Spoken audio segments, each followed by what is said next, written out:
Hello, this is your host, Todd Lewis of the Praise of Folly podcast. This is part 3 of The Machine Stops. And as per mentioning in the very first episode, once this series is finished, let's say a week after today, this will all be made private. And so you can only gain access to it by premium membership to my locals. But until then, it'll still be up. Also, don't forget to like, share, and subscribe, and hit the notification bell. Don't forget to follow me on Twitter, Facebook, and locals and Telegram. In addition to supporting me on locals, you can also support me on Subscribe Star and buy me a coffee. It'll be a little different today. As I was reading chapter 3 of The Machine Stops, there were so many things I wanted to comment on that I realized that I might as well just read the entire chapter, which can be read in a little under 25 minutes. And so given the commentary that I'll have, this should be well within the limits of the streams that I've been doing so far. So I see we have in the chat already, Minoan and that guy asks, hello. So here we go. This is the third and final part of The Machine Stops. During the years that followed Kuno's escapade, two important developments took place in the machine. On the surface, they were revolutionary, but in either case, men's minds had been prepared beforehand. And they did but express tendencies that were latent already. Okay, right here. First of all, this goes back to what I said about the simulation culture and the simulation history.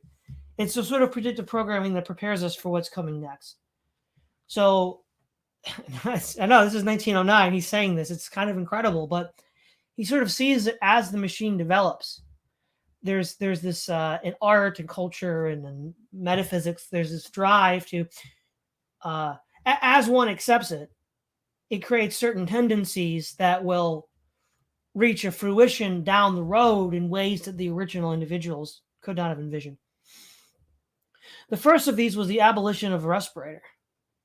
Advanced thinkers like Vashti had always held it foolish to visit the surface of the earth. Airships might be necessary, but what was the good of going out for mere curiosity and crawling along for a mile or two in a terrestrial motor? The habit was vulgar and perhaps faintly improper. It was unproductive of ideas and had no connection with the habits that really mattered. So respirators were abolished, and with them, of course, the terrestrial motors. Except for a few lecturers who complained that they were debarred access to the subject matter, the development was accepted quietly. Those who still wanted to know what the earth was like had, after all, only to listen to some gramophone or to look at some cinematophote, and even the lecturers acquiesced when they found that a lecture on the sea was nonetheless stimulating when compiled out of other lectures that had already been delivered on the same subject. Beware of first-hand ideas, exclaimed one of the most advanced of them. First-hand ideas do not really exist. They are about the physical impressions produced by life and fear, and on this gross foundation, who could erect a philosophy? Let your ideas be second-hand, and if possible, tenth-hand, for then they will be far removed from the disturbing element direct observation. Do not learn anything about the subject of mind, the French Revolution. Learn instead what I think Ein Karman, thought Urzen, thought Gutch, thought Ho Young, thought Chi Bo Sing, thought Lafcadio Hearn, thought Carlyle, thought Mirabeau said about the French Revolution. Through the middle of these 10 great minds, the blood that was shed at Paris and the windows that were broken at Versailles will be clarified to an idea which you may employ most profitably in your daily lives. But be sure that the intermediates are many and varied, for in history, one authority exists to counter another. Urzen must counteract the skepticism of Ho Young and Ein Karman. I must myself counteract the impetuosity of Gutch. You who listen to me are in a better position to judge about the French Revolution than I am. Your descendants will be in even better position than you, for they will learn what you think I think, and yet another intermediate will be added to the chain. And in time, his voice rose. There will come a generation that has gotten beyond facts, beyond impressions, a generation absolutely colorless, a generation seraphically free from taint of personality, which will see the French Revolution not as it happened, nor as they would like it to have happened, but as it would have happened had it taken place in the days of the machine. Now, when I read this for the first time, my jaw almost dropped because I had a ridiculous professor who was just like the unnamed lecturer in this paragraph. He literally would tell me, he didn't say beware of first-hand ideas in so many, but he did in so many words. He used to tell me, you can't read primary sources. You can't read firsthand accounts. You have to read all these tertiary sources. And for those who don't know, a tertiary source is basically someone 10 points down the line or more. So, this guy in the narrative. And now I'm like, well, I blamed him for his progressive motivations. Well, that's why he's doing it, right? Well, it turns out that there's something bigger involved, that he was a mere cog of the machine. And what have I said already? The simulation is seeking to debunk real history, but then it has to then recreate a sort of ersatz history in its own image. And this is why the lecturer says, which will see the French Revolution not as it happened, nor as they would like it to have happened, but as it would have happened had it taken place in the days of the machine. That is we're there. Like, we're already here. I mean, we were here in 2006. I can only imagine how much worse it is now in the university. And now we have all these, faux channels on YouTube, like, Kings and Generals or Invicta or all these other groups. They're telling you history as if it happened in the machine. Like, we're here. We're free from the taint of personality. I mean, it's a horrifying thing to think about, but we're actually here. Again, this level of prescience is shocking. Tremendous applause greeted this lecture, which did but voice a feeling already latent in the minds of men, a feeling that terrestrial facts must be ignored, and that the abolition of respirators was a positive gain. It was even suggested that airships should be abolished too. This was not done because airships had somehow worked themselves into the machine systems.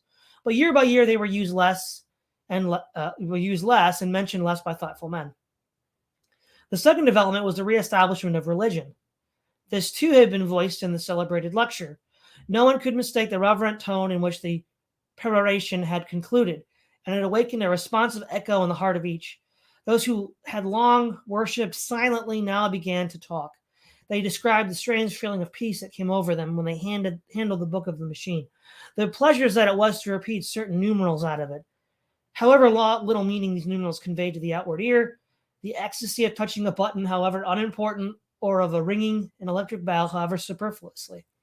The machine, they exclaimed, feeds us and clothes us and houses us. Through it we speak to one another, through it we see one another, and in it we have our being. He's quoting Paul there. Paul says, in him we live, breathe, and have our being. So again, Forster has all of these really subtle cues that a man of education and breeding would know. And that's another reason why I love reading this. There's all these little cues in here. The machine is the friend of ideas and the enemy of superstition. The machine is omnipotent, eternal. Blessed is the machine. And before long, this elocution was printed on the first pages of the book. And in subsequent editions, the ritual swelled into a complicated system of praise and prayer. The word religion was sedulously avoided, and in theory, the machine was still the creation and the implement of men. But in practice, all save a few retrogrades worshipped it as divine. Nor was it worshipped in unity. One believer would chiefly be impressed by the blue optic plates through which you saw other believers, another by the mending apparatus which sinful Kuno had compared to worms, another by the lifts, and another by the book, and each would pray to this or that and ask to intercede for him with the machine as a whole. Persecution, that also was present.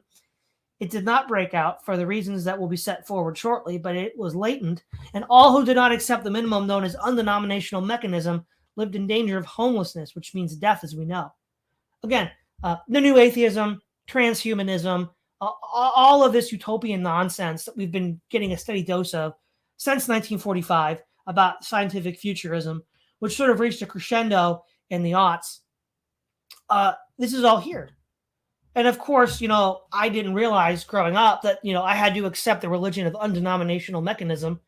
And of course, I was, quote, punished accordingly in college and in other public venues because I didn't, it didn't, like in the book, like in the story, it was a soft persecution, right? It wasn't something that they were going to literally pull me by my collar and throw me out the door.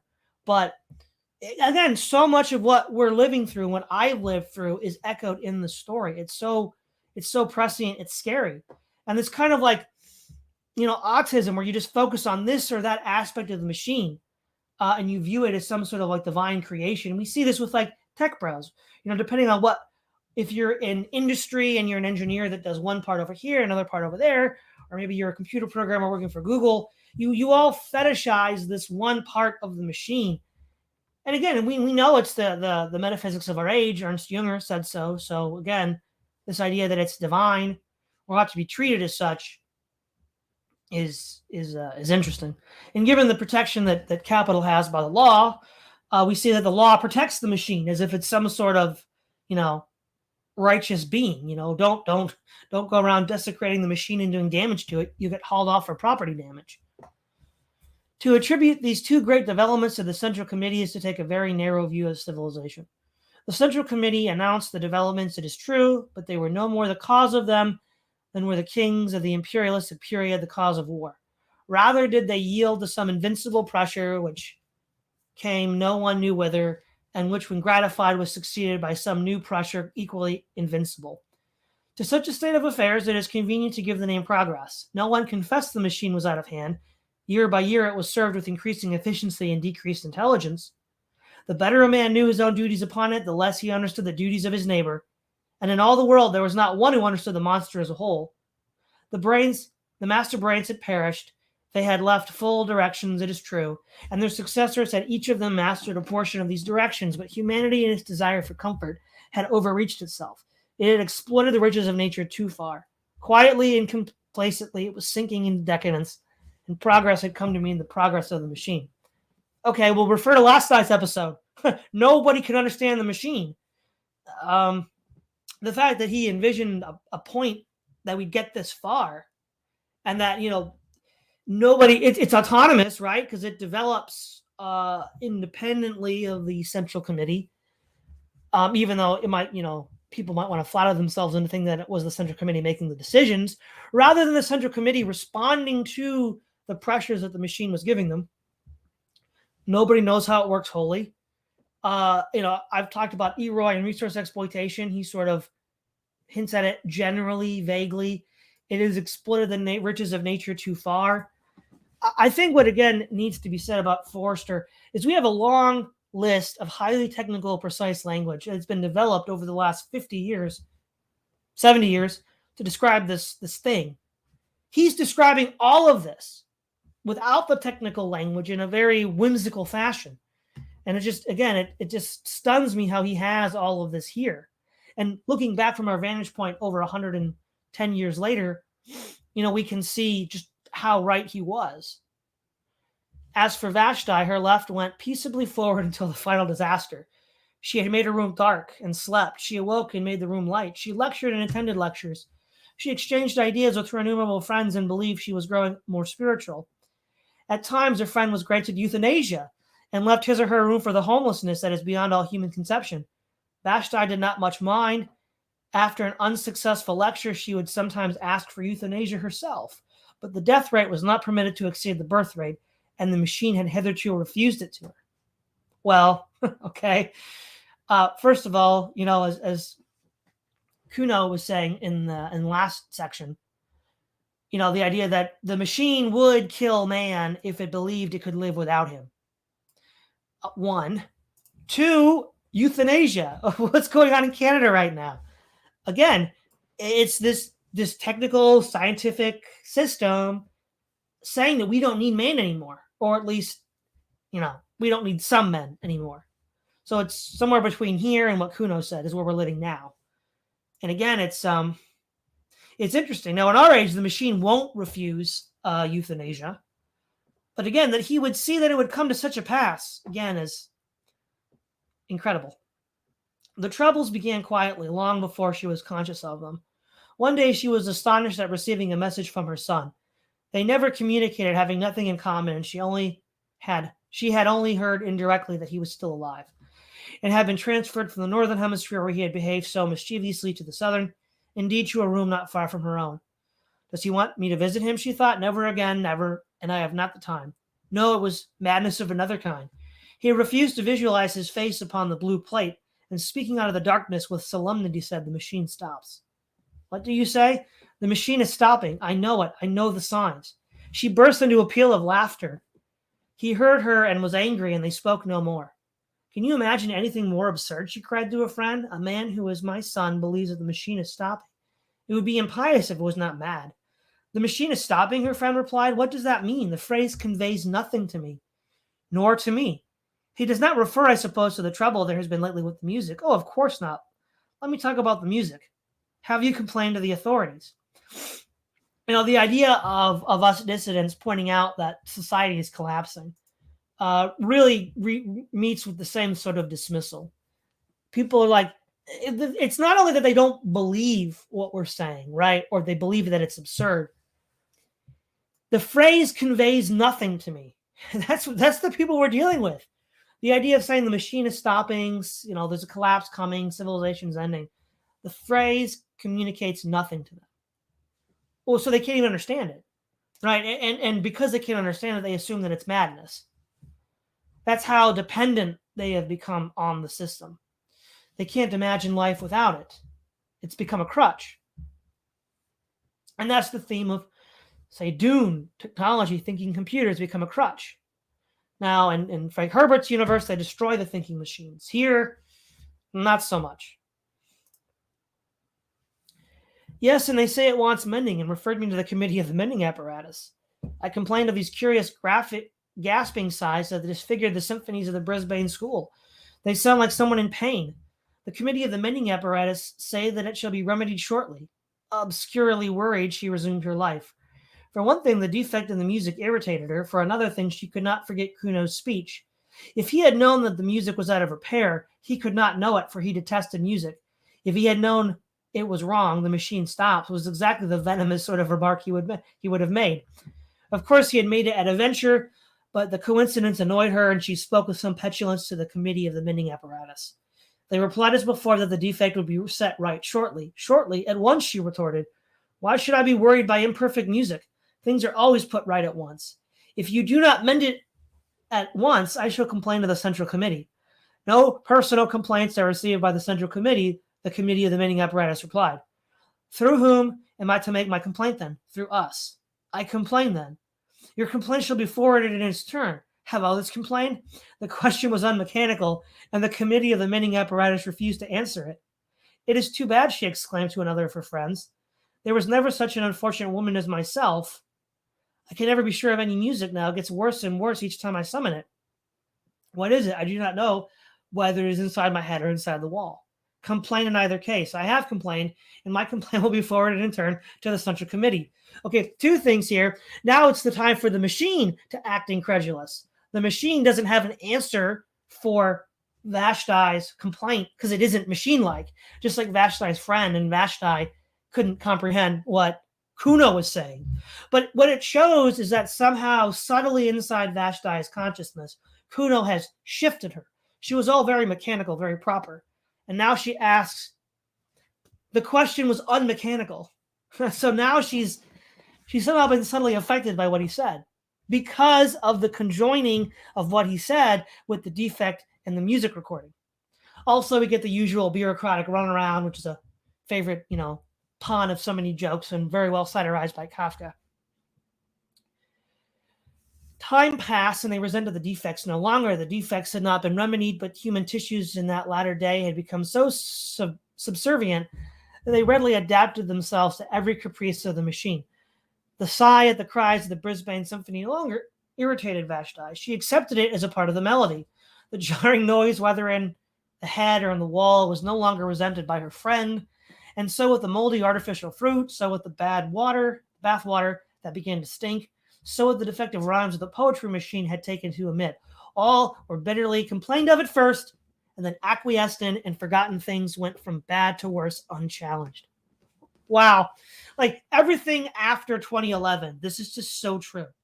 Everybody was in a fever pitch, complaining, going to the streets, right and left, Tea Party, Occupy Wall Street. And then they just all went back to sleep. They're like, oh, no, it was always this way. You talk to people before 2011, and they have all these ideas about the way the future was supposed to be, and they were upset that it wasn't becoming manifested. But then all of a sudden they accepted it. And again, it's because in the latter day, they had become so subservient that they readily adapted themselves to every caprice of the machine, which is the joke. Food is a perfect example of this. Before seed oils were infused as this sort of ersatz garbage that poisons us, going out to eat used to be fun. The food was good. And I remember when it started to go bad, and I didn't really know why. I started frying in vegetable oil rather than beef tallow. But nobody complains anymore. Everybody eats all this stuff like, oh, it's just good. It's just as good as it was 20 years ago. No, it's not just as good as it was 20 years ago. Or like, Hollywood. Oh, it's just as good as it was 20 years ago. When they came out with like, the Star Wars prequels and Lord of the Rings. No, it's not just as good. But what accounts for this bizarre behavior is that they have no independent existence outside of the machine. And as the meta changes, as the machine goes into a catabolic collapse, which we're seeing in the story, by the way, amazing, right? It didn't collapse all at once; it collapsed in stages, so it's catabolic. They yield to it, and they get twisted into pretzels and become self-parodies. It was otherwise with the failure of the sleeping apparatus that was more serious stoppage. There came a day when over the whole world in Sumatra and Wessex and the innumerable cities of Courland and Brazil, the beds when summoned by their tired owners failed to appear. It may seem a ludicrous matter. From it, we may date the collapse of humanity. The committee responsible for this failure was assailed by complaints, whom it referred as usual to the Committee of the Mending Apparatus, who in turn assured them that their complaints would be forwarded to the Central Committee, but the discontent grew, for mankind was not yet sufficiently adaptable to do without sleeping. Someone of meddling with the machine, they began, someone is trying to make himself king, to reintroduce the personal element, punish the man with homelessness, to the rescue, avenge the machine, war, kill the man. But the Committee of the Mending Apparatus now came forward and allayed the panic with well-chosen words. It confessed that the mending apparatus was itself in need of repair. The effect of this frank confession was admirable. Of course, said a famous lecturer, he of the French Revolution, who gilded each new decay with splendor, of course we shall not press our complaints now. The mending apparatus has treated us so well in the past that we all sympathize with it, and we wait patiently for its recovery. In its own good time, it will resume its duties. Meanwhile, let us do without beds or tabloids or other little wants, such as I feel sure would be the wishes of the machine. Well, what do we hear now with the war in Eastern Europe? All of these, Europeans and progressives and supporters of Joe Biden in the United States are like, well, we're just going to have to do with less. Just going to have to do with less, guys. And remember, these are the people that only 10 years ago, 12 years ago, believed in, this sort of like glittering post-scarcity future. And now it's like, come on, guys. It's okay. Hey, we got our welfare checks. The machine's good to us. We need to just, they used to be rioting over austerity, 2007 to 2011 throughout Europe and America. Now it's like, that's okay. Come on, don't worry about it, guys. We should be happy we have what we have left. Again, it's just so eerie. Thousands of miles away, his audience applauded. The machine still linked them under the seas. Beneath the roots of the mountains ran the wires through which they saw and heard. The enormous eyes and ears that were the heritage and the hum of many workings clothed their thoughts in one garment of subversity. Only the old and the sick remained ungrateful, for it was rumored that euthanasia too was out of order and that pain had reappeared among men. Notice this. He's describing what we would today call the internet with fiber optic cables. The machine still linked them under the seas. Beneath the roots of the mountains ran the wires. What else would you call fiber optic cables or their equivalent in 1909? So how is everybody kept on the same page? Through the equivalent of the internet and social media. Everybody gets the same memos. Everybody reacts as expected because they are required to by their dependency on the machine. Well, what do we see now? Everybody, terminally online people, especially after COVID, are now just getting the memo, and they're afraid to go outside for various reasons. It's eerie how similar this is. It became difficult to read. A blight entered the atmosphere, and it dulled its luminosity. At times, Vashti could scarcely see across her room. The air, too, was foul. Loud were the complaints. Impotent the remedies. Heroic the tone of the lecturer as he cried, "Courage, courage! What matters so long as the machine goes on? To it the darkness and the lighter one.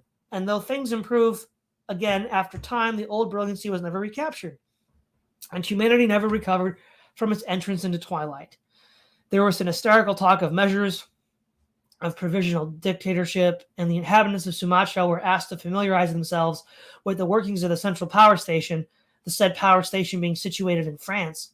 But for the most part, panic reigned, and men spent their strength praying to their books, tangible proofs of the machine's omnipotence. They were gradations of terror. At times, the rumor of hope, the mending apparatus was almost mended, to the enemies of the machine had gotten under new nerve centers, were evolving, which would do the work even more magnificently than before. The day came when, without the slightest warning, without any previous hint of feebleness, the entire communication system broke down all over the world, and the world as they understood it ended.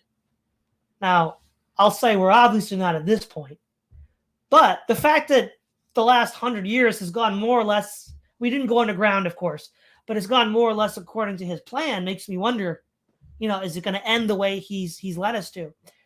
But what's interesting is, again, what do we see today, right? All of the failures of the machine today are not blamed on the machine itself. The machine can't be failing. It must be other people, right? The provisional dictator, not the dictatorship, but the people that are in the nerve centers. Was almost mending. The enemies of the machine had been got under new nerve centers. That's sort of the role the alt-right plays today. Oh, there's the enemy of the machine. Or in the Soviet era, they were called the wreckers. No, it's the machine's fault. But, they can't say that because the machine is their god. And so they will refuse to take the steps necessary to even repair the machine because, well, the machine can't be the problem. It's everybody else. Vashti was lecturing at the time, and her earlier remarks had been punctuated with applause. As she proceeded, the audience became silent, and at the conclusion, there was no sound. Somewhat displeased, she called to a friend who was a specialist in symphony. No sound. Doubtless the friend was sleeping. And so with the next friend whom she tried to summon, and so with the next, until she remembered Kuno's cryptic remark, the machine stops. The phrase still conveyed nothing. If eternity was stopping, it would of course be set going shortly. For example, there was still a little light in air. The atmosphere had improved a few hours previously. There was still the book. And while there was the book, there was security. Then she broke down, for with the cessation of activity came an unexpected terror silence. Now, this is happening after the global communication system goes down, but the kind of feelings that Vashti is having here is exactly the kinds of feelings that many people had during the COVID lockdowns, because they were cut off from other people, and they were not allowed to do the things that they wanted to do. And so we have freakouts, on par with Vashti here, from something not nearly as serious. So we can gauge the psychological fortitude of those alive now when the next stage comes. She had never known silence, and the coming of it nearly killed her. It did kill many thousands of people outright. Ever since her birth, she had been surrounded by the steady hum. It was to the ear what artificial air was to the lungs, and agonizing pain shot across her head. And scarcely knowing what she did, she stumbled forward and pressed the unfamiliar button that opened the door of her cell. Now, what's interesting here is this is a sort of different problem. When gunpowder, I guess you could say, in Western Europe sometime in the 15th century made its appearance, and then later industrial processes in the late 18th and early 19th century, the idea of noises not made by natural causes, but by artificial, and in the case of a machine, continuous, really shocked people. They were not used to this. They were used to either the silence of nature or the noises of nature. But now it's the opposite. These people are completely separated from nature and are unable to experience the silence found in nature. It's the opposite problem. And, how many people, he says, and it did kill many thousands outright. Yeah, well, how many people are not like, when the stock market crash in 1929 happened, many people just dropped dead from a heart attack because they lost all their life savings. Their whole life was wrapped up in this. Well, what happened when people's whose whole life has been wrapped up in this? It's just over. What are they going to do? I feel like that silence may not be the cause, but I think that this kind of reaction that Forrester is describing is certainly one we can expect to see. Now, the door of the cell worked on a simple hinge of its own. It was not connected with a central power station dying far away in France. It opened, rousing immoderate hopes in Vashti, for she thought the machine had been mended. It opened, and she saw the dim tunnel and curved far away towards freedom. One look, and then she shrank back, for the tunnel was full of people. She was almost the last in that city to have taken alarm. People at any time repelled her, and these were nightmares from her worst dreams. People were crawling about, people were screaming, whimpering, gasping for breath, touching each other, vanishing in the dark, and ever and anon being pushed off the platform onto the line rail. Some were fighting around the electric bells, trying to summon trains which could not be summoned. Others were yelling for euthanasia, or for respirators, or blaspheming the machine. Others stood at the doors of their cells, fearing like herself either to stop in them or to leave them. And behind all the uproar was silence, the silence which is the voice of the earth and of the generations who have gone. No, it was worse than solitude. She closed the door again and sat down to wait for the end. The disintegration went on, accompanied by horrible cracks and rumbling. The valves that restrained the mending apparatus must have weakened, for it ruptured and hung hideously from the ceiling. The floor heaved and fell and flung her from the chair.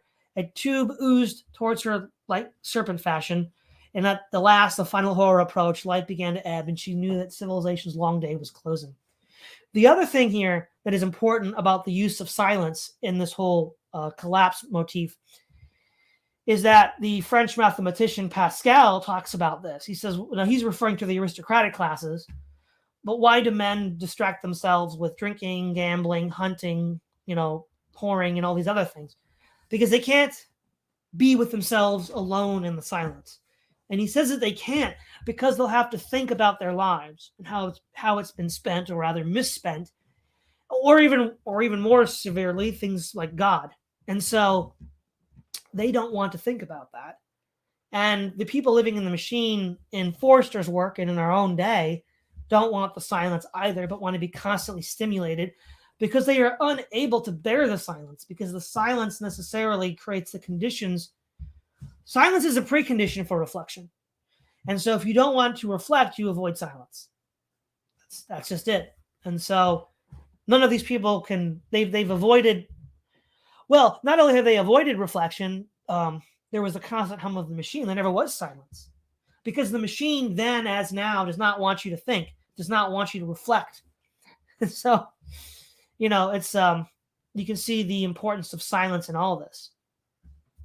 She rolled around, praying to be safe from this at any rate, kissing the book, pressing button after button. The uproar outside was increasing and even penetrated the wall. Slowly, the brilliancy of her cell was dimmed. The reflection faded from metal switches. Now she could not see the reading stand, now not the book, though she held it in her hand. Light followed the light, the flight of sound. Air was following light, and the original void returned to the cavern from which it had long been excluded. Vashti continued to whirl at the devotees of an earlier religion, screaming, praying, striking at buttons with bleeding hands. It was thus that she opened her prison and escaped in spirit, at least so it seems to me ere my meditation closes. That she escapes in the body, I cannot perceive that. She struck by chance the switch that released the door, and the rush of foul air on her skin, the loud throbbing whispers in her ears, told her that she was facing the tunnel again, and that tremendous platform on which she had seen men fighting. They were not fighting now. Only the whispers remained, and the little whimpering groans. They were dying by hundreds out in the dark. She burst into tears. Tears answered her. They wept for humanity, these two, not for themselves. They could not bear this. They could not bear that this should end. Ere silence was completed, their hearts were opened. There we go, right? Silence. Silence allows you to reflect. And the heart is a euphemistic term gained from the Bible to discuss, to represent that which thinks, reflects, and is the human element. Were open, and they knew what had been important on earth. Man, the flower of all flesh, the noblest of all creatures visible, man who had once made God in his image and had mirrored his strength in the constellations, beautiful naked man was dying, strangled in the garments that he had woven. Okay, a couple points here. One, he's clearly referring to Feuerbach here, who claims that man made God in his own image, sort of outing himself at least as, I don't know if I'd say an atheist, because there's elements about this guy that seem pantheist, but and then also strangled in the garments he woven. Think of like the Christmas Carol, where Marley visits Scrooge as a ghost, and Marley says, I have forged the links of the chains that bind me. And which is itself a very old metaphor. But the idea that you bind yourself with your own deeds, we see here. Century after century had he toiled, And here was his reward. Truly, the garment had seemed heavenly at first, shot with colors of culture. Okay, that's Jacob and his coat of many colors. Also, we read that David's daughters wore many colors, so Tamar has a coat of many colors. It's clearly a biblical reference here, shown with threads of self-denial. And heavenly it had been so long as man could shed it at will and live by the essence that is his soul, and the escape equally divine that is his body. The sin against the body, it was for that they wept in chief. The centuries of wrong against muscles and the nerves and these 5 portals by which he alone can apprehend, glazing it over with talk of evolution until the body was a white pap, the home of ideas as colorless, last sloshly stirrings of a spirit that had grasped the stars. Again, a completely ruined and incapacitated body, which many people would call like the soys. Again, he predicted the soys. It's crazy. Where are you? She sobbed. His voice in the darkness said, "Here. Is there any hope, Kuno? None for us. Where are you?" She crawled over the bodies of the dead. His blood spurted over her hands. "Quicker," he gasped. "I'm dying, but we touch, not through the machine." He kissed her. "We have come back to our own. We die, but we have recaptured life. As it was in Wessex when Alfred overthrew the Danes. We know what they know outside, they who dwelt in the cloud that is a color of pearl. But Kuno, is it true? Are there still men on the surface of the earth? In this tunnel, this poison darkness, really not the end?" He replied, "I have seen them, spoken to them, loved them. They are hiding in the midst and in the ferns until our civilization stops. Today they are homeless. Tomorrow, oh, tomorrow, some fool will start the machine again tomorrow." "Never," said Kuno. "Humanity has learned its lesson." As he spoke, the whole city was broken like a honeycomb. An airship sailed in through the vormitory into a ruined wharf. It crashed downwards, exploding as it went, rending gallery after gallery with wings of steel. For a moment, they saw the nations of the dead, and before they joined them, scraps of the untainted sky. So, I actually don't think we'll restart the machine, though not for Kuno's reasons.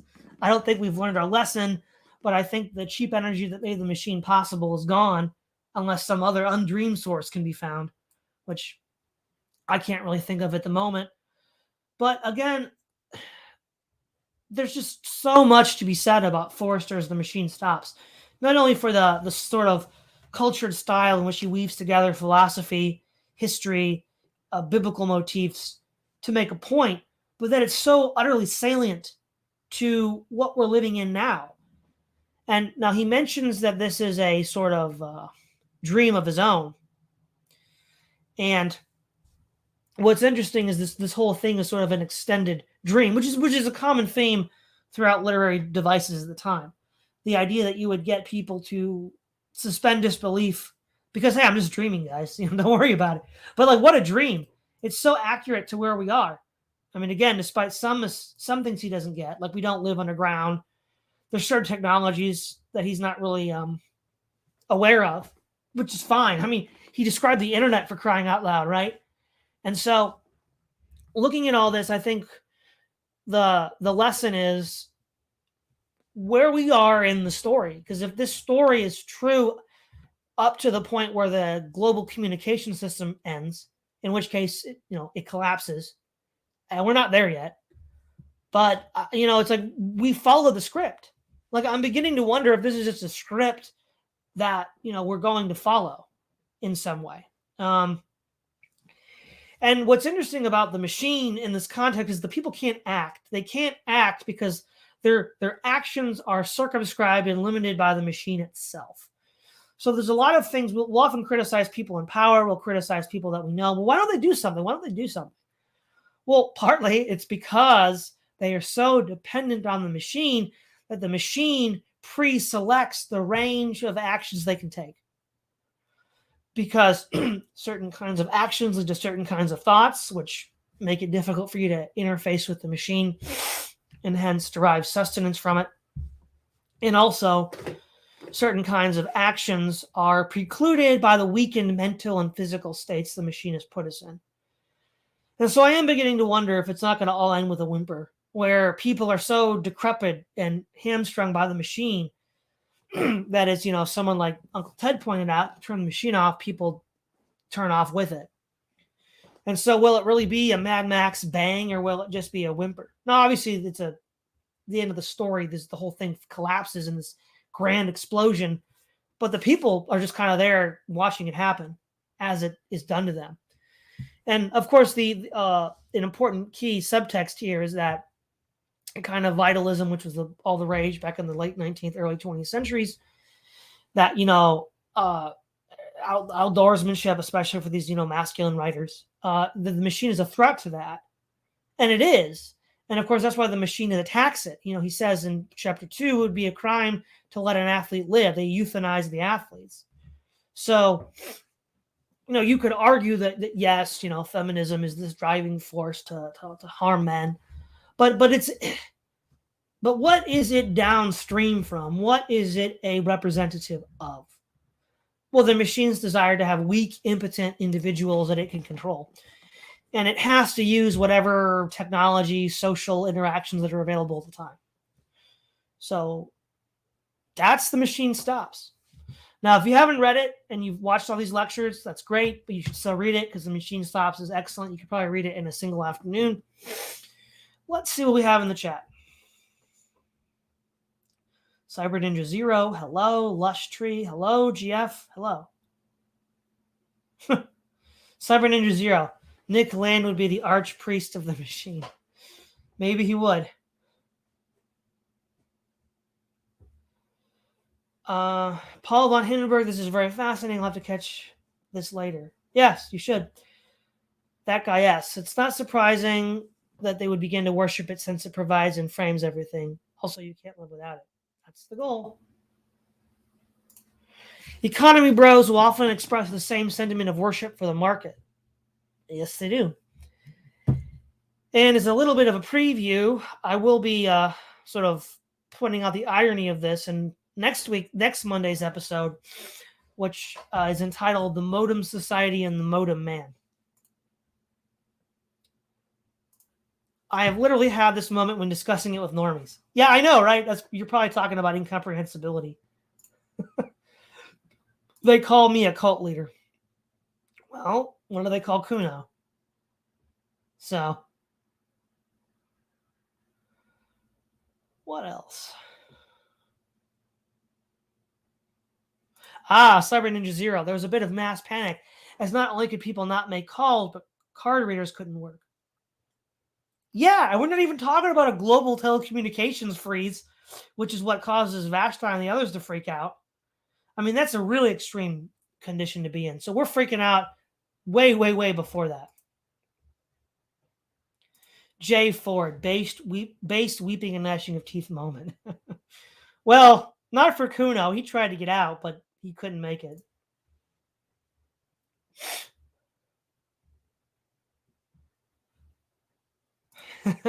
Just a bunch of lards of fat rolling around crying for euthanasia has to be the most pathetic thing to hear.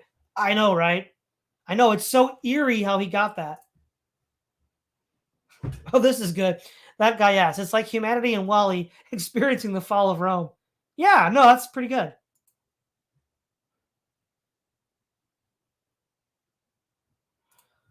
That guy asks, I can't help but find this somewhat an amusing ending, the internet shutting off as like God destroying Nineveh. Mm-hmm. Yeah, in the silence, no less, right? Well, silence until it wasn't silence. Because we read in Isaiah that God is found in the small, still voice. He's found in the silence.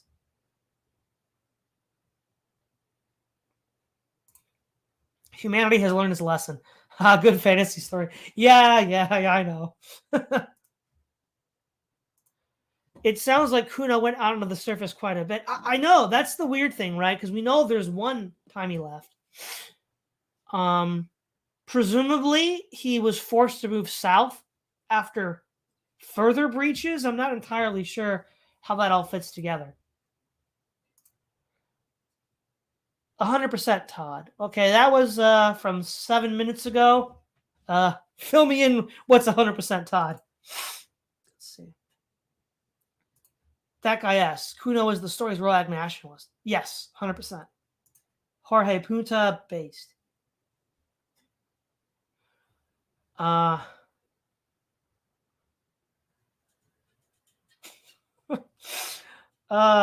Kuno was a Cyber Ninja Zero. No, Kuno was a fat, terminally ill bat poster. He knows it's too late for him, but not for you. Well, he did get outside once. So that guy asks, depopulation is more likely to be the cause of collapse of the machine simply because it sucked the human spirit. Japan is a good example. Oh, yeah, you're right, Minoan. Read it or listen to it. There are many versions on YouTube. Yeah, and it's like a little about an hour, I think, to listen to it. So again, you could do it.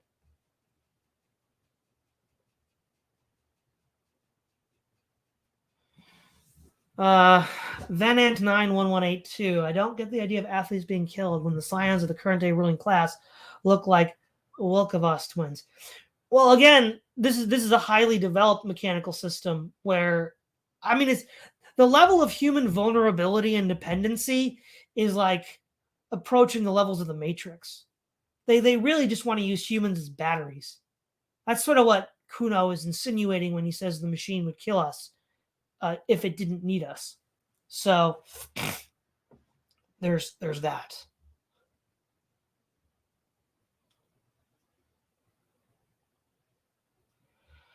Manoa and the story is great, but one criticism is his poor world building inconsistencies or weak points, rather. There's a couple. I mean, yeah, Kuno, he seems to have gotten out more than once, but he's only described getting out once. I guess in his defense, it was more of like a speculative fiction in a dream. Oh, okay. Cyber Ninja Zero. 100% that we only stop because we physically can't. There we go. Yeah, that's me. Let's see here. Jorge Punta, do you think the church will play a role in getting out? Well, it should, and hopefully it will, because I've already mentioned before, families survive the collapse. I mentioned Lee Kuan Yew. The other thing that can survive a collapse is religious institutions. We can look at the monastic orders. Thomas Cahill saw the Irish saved civilization. So they also have the potential to survive. And in an ideal setting, the church would be there to do so. Alex Berry. So is the solution for us to leave the machine? Yeah, because either one, it will kill us, through euthanasia. Two, it'll throw us out because we're not compatible. Or B, it will collapse and crash in and around us. None of these are very good options.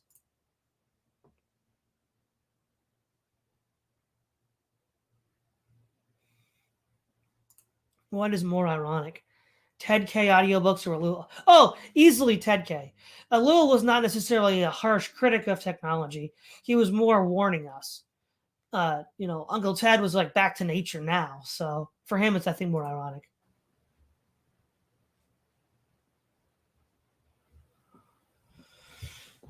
Let's see. GF, whoever will romanticize this period in the future will experience the greatest disappointment in all of human history just by reading how pathetic we really are today. I know, right? Cyber Ninja Zero, Canada is already at the point of promoting euthanasia to the masses. Yeah, I know.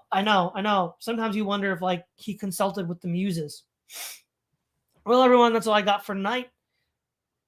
I hope you all enjoyed my 3-part discussion on the machine stops. And tune in tomorrow for my church history series again. And then also tune in on Monday for more on the machine and how it works and how it ensnares us. Peace out.